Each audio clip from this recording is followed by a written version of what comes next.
Welcome to go wild in India. हम इस वक्त खड़े हुए हैं एक ऐसी जगह जहाँ पर बहुत ज़्यादा लोग नहीं आते। भंवर कुंज का बहुत खूबसूरत जंगल है। बहुत अंदर आकर यहाँ पे बहुत ज़्यादा लोगों को पता नहीं है, मगर ये डिस्कवर की थी हमने काफ़ी समय पहले। जगह बहुत ही खूबसूरत है। और आपको एक खास बात और बता दूं कि इस चंबल में वैसे हम यहाँ पे ज़्यादा देर रुकेंगे नहीं, क्योंकि आजकल अंधेरा बहुत जल्दी होने लगा है और हमको यहाँ से जल्दी जाना होगा, क्योंकि हम जंगलों में काफ़ी अंदर हैं। यहाँ पे काफ़ी जल्दी जानवर भी हैं, इसलिए हम वापस से जल्दी जाने की कोशिश करेंगे। मगर इस नदी में हो सकता है अगर आपकी किस्मत अच्छी हुई तो थोड़ी देर बाद ही आप बड़े नर मगरमच्छों को गश्त लगाते देख पाएँ। यहाँ पे मैंने ऐसा कई बार देखा है। ये बहुत ही खूबसूरत जगह है। मगर जगह के साथ आते हैं अब एक खूबसूरत सब्जेक्ट पे। आज का हमारा सब्जेक्ट क्या है आप जानना चाहते होंगे। ये वापस से कोबरा, एक बड़ा कोबरा है, फुल फ्लेश्ड कोबरा है, और जिसको हमने थोड़ी देर पहले ही पकड़ा। ये सांप को जब मैंने पकड़ने की कोशिश की तो एक नाली में छुपा हुआ था। हमने दूसरी तरफ से गर्म पानी डाला और ये फनाता हुआ बाहर आ गया। मगर इसने इस पूरे वाक्य में एक बार भी मुझे स्ट्राइक डाउन करने की कोशिश नहीं की, चार्ज नहीं किया, मुझे काटने को दौड़ा नहीं। ये थोड़ा शर्मीला जीव है। अब थोड़ा गर्दन छुपा कर अंदर बैठा हुआ है। उठो दोस्त।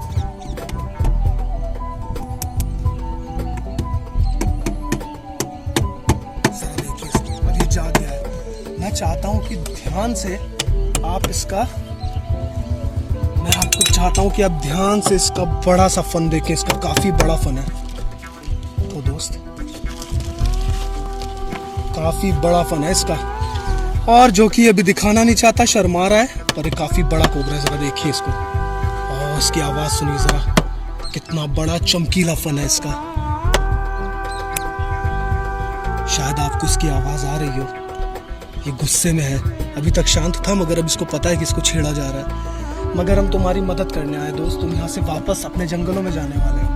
तो आइए सांप से आपको मिलवाते हैं, और साथ में आज आपको एक बहुत खास बात और बताते हैं। बात खास ये है कि क्यों ये सांप, ये नाग हमारे भोलेनाथ, हमारे महादेव के इतने प्रिय हैं, इतने क्लोज हैं कि इनके गले में बैठे हुए हैं।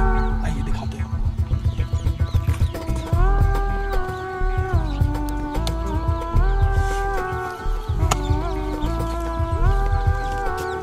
ओवरहीट होकर कई बार कैमरा बंद हो जाता है, तो ध्यान रखिए।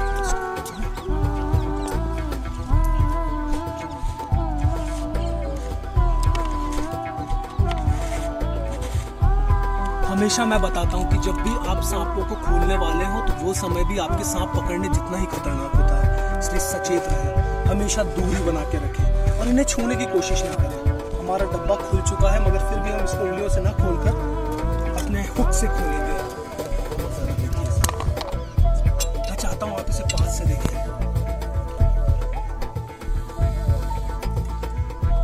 अभी समझ गया है कि इसका रास्ता साफ है और इसका ये बाहर आ सकता है, बाहर आने को तैयार है, अभी समझने लगा है। आओ दोस्त।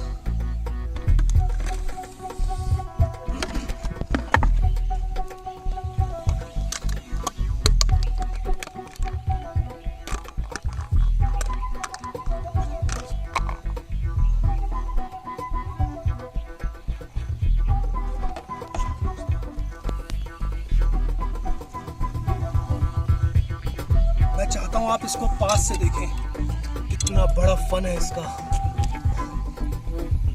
जरा देखिए इसको, कितना बड़ा फन है इसका।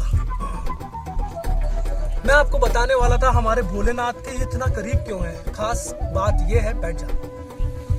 खास बात यह है कि भोलेनाथ के गले में जो आप सांप देखते हैं वो इन सांपों का राजा है। वो सर्पराज वासुकी है। वासुकी के हमारे माइथोलॉजी और हिस्ट्री के हिसाब से वासुकी के एक बड़े भाई और थे जिनका नाम था शेषनाग, जो अब विष्णु जी के नीचे पधारे हुए हैं और उनको सपोर्ट दे रहे हैं। मगर और जरा देखिए ये गुस्से में कहाँ पर आए। मुझे ये बड़े कमाल के लगते हैं, बड़े सचेत, बड़े कमाल के। मगर ज्यादा देर खेलने की हमें बिल्कुल आवश्यकता नहीं है।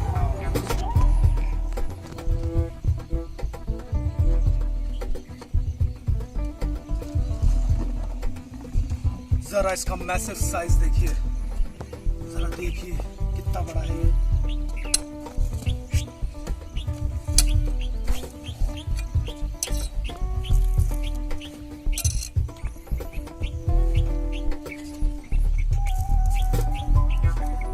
जरा इसका मैसिव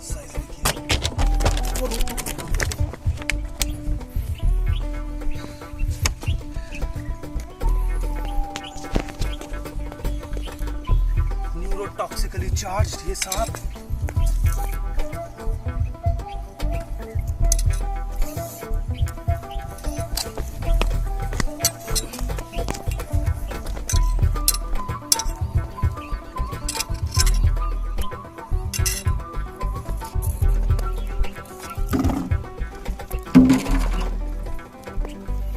न्यूरोटॉक्सिकली चार्ज ये सांप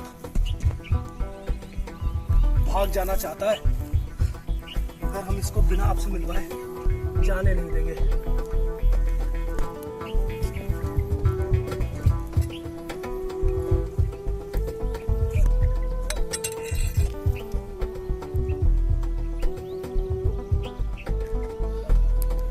फुल फ्लैश कोबरा है दोस्तों, जरा देखिए इसकी बैलेंसिंग देखिए। जरा सी उसमें भी अपनी पूंछ से अपने आप को बांध के उसके सपोर्ट पे चल रहा है, जरा देखिए।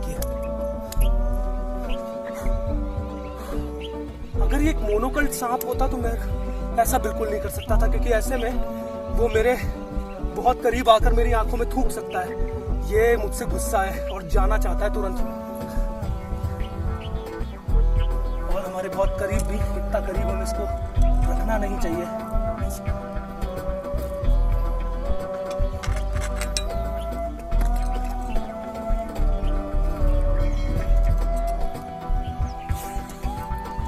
वैसे नागों की एक बात और खास है दोस्तों, ये नाग, जैसा कि मैंने आपको बताया कि भोलेनाथ कितने प्रिय हैं, ऐसे में आपको ये भी मैं बता देना चाहता हूँ कि ये नाग जब भोलेनाथ अपनी शादी में जा रहे थे और उनके पास बहुत ज़्यादा अच्छे कपड़े नहीं थे, क्योंकि उनके कपड़ों के अगेंस्ट में थे वो, और वो सब नेचुरल पहनना चाहते थे, तो ऐसे में वासुकी नाग उनके पास आए और उनके गले में आके आभूषण के तौर पे उनके गले में आके लिपट गए। उसके बाद से कहा जाता है कि भोलेनाथ ने फिर वासुकी को कभी उतारा नहीं अपने पास से, बल्कि एक वरदान के तहत उन्हें अपने पास जगह दी, जैसे उन्होंने गंगा को जगह दी, जैसे उन्होंने कई और जानवरों को जगह दी। इसलिए भी भोलेनाथ को पशुपतिनाथ कहा जाता है, जो जानवरों के राजा हैं। तो इस खूबसूरत से और प्यारे से कोबरा के जाने का वक्त आ गया है, और हम चाहते हैं कि सकुशल इस जंगल में जाए, खाए पिए, खूब ऐश करे, और किसी का भोजन मत बनना, राइट? गुस्सा नहीं। ये जान जाते हैं, इनकी कमाल की बात है कि ये जान जाते हैं कि ये जो इसको इस वक्त छू रहा है ये हुक है, और इसलिए भी ये हुक पर इसने एक बार भी प्रहार नहीं किया, जबकि यही अगर मेरा हाथ होता है तो कभी का ये मेरे ऊपर प्रहार कर चुका होता है। तो हम ये धूप सेक रहा है और जाने की कोशिश में है, हम इसको अब जाने देंगे। हमारा वीडियो काफ़ी लंबा हो जाएगा नहीं तो। गो वाइल्ड इन इंडिया को ऐसे ही प्यार देते रहिए, अपना खूब सारा प्यार और खूब सारा एनकरेजमेंट, थोड़ा अप्रिसिएशन, ताकि हम लोग आप तक लगातार बार बार ऐसे आते रहें और आप लोगों को इन जीवों से मिलवाते रहें। इसी के साथ मुझे लगता है कि इस सांप का जाने का वक्त बहुत नज़दीक है। ज़रा देखिए हमारे पास इस खूबसूरत बीहड़ जंगल को, ज़रा नीचे इतनी बड़ी चंबल बह रही है और खूबसूरत जंगल, न जाने कितने ही सांप और न जाने कितने ही पशुपतिनाथ के आराध्य, कितने ही जानवर यहाँ पर होंगे।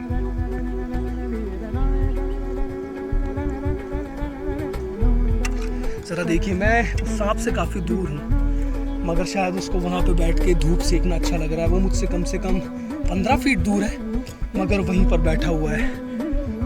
ये दर्शाता है कि ये राजा क्यों है यहाँ के, ये सरीसृपों के राजा हैं सही में। ये कोई भी सांप को खा जाते हैं, किसी भी सांप को खा जाते हैं। तो इसी के साथ समय है अलविदा कहने का और इसको बाय कहने का। आइए इसको ज़रा बाय कहते हैं और जाने देते हैं।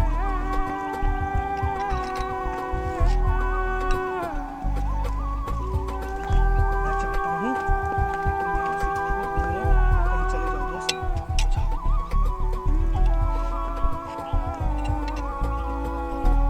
ज़रा देखिए इसको, कितनी खूबसूरती से ये अपना रास्ता ढूंढ रहा है कि इसको कहाँ जाना चाहिए।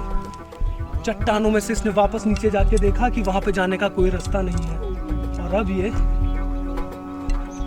दूसरी जगह ढूंढ रहा है।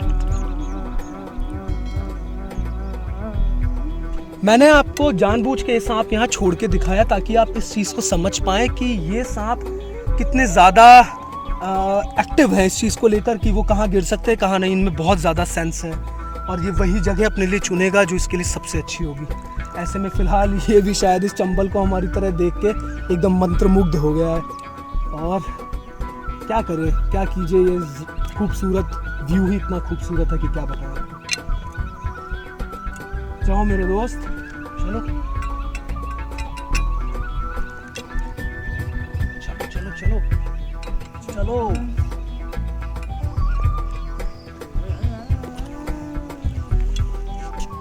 तो हम इसको वापस से सही जगह पे उतार देते हैं क्योंकि ये जगह इसके लिए बिल्कुल भी सही नहीं है। मैं बस आपको दिखाना चाहता था कि ये सांप ऐसे ही कहीं नहीं घुस सकता।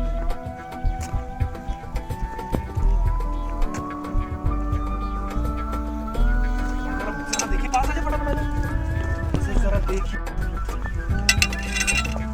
ये गायब हो गया। ये बस दो बड़ी चट्टानों के बीच में चट्टान में गायब हो गया और अब ये पता नहीं कहाँ जाएगा। तो हमारा जाने का समय है। यहाँ पे धूप जल्दी ख़त्म होने वाली है और हम कोटा से काफ़ी दूर हैं, जंगलों में काफ़ी दूर। तो हम जल्दी कोशिश करेंगे। वैसे तो मैं चाहता था कि हम यहाँ पे और देर रुकते क्योंकि हमें यहाँ पर एक मगर मजदूर दिख रहा है आता हुआ, मगर मुझे लगता है उसका इंतज़ार करते करते हम लोग लेट ना हो जाए क्योंकि जंगली जीवों के जागने का वक्त हो गया है। तो हम यहाँ से निकलते। गो वाइल्ड इंडिया को ऐसे ही प्यार दीजिए, अपना खूब सारा प्यार, खूब सारा एप्रिसिएशन बनाए रखिए हमारे प्रति और हमारे साथ आते रहिए ऐसी खूबसूरत जगह देखने के लिए। गो वाइल्ड इन इंडिया।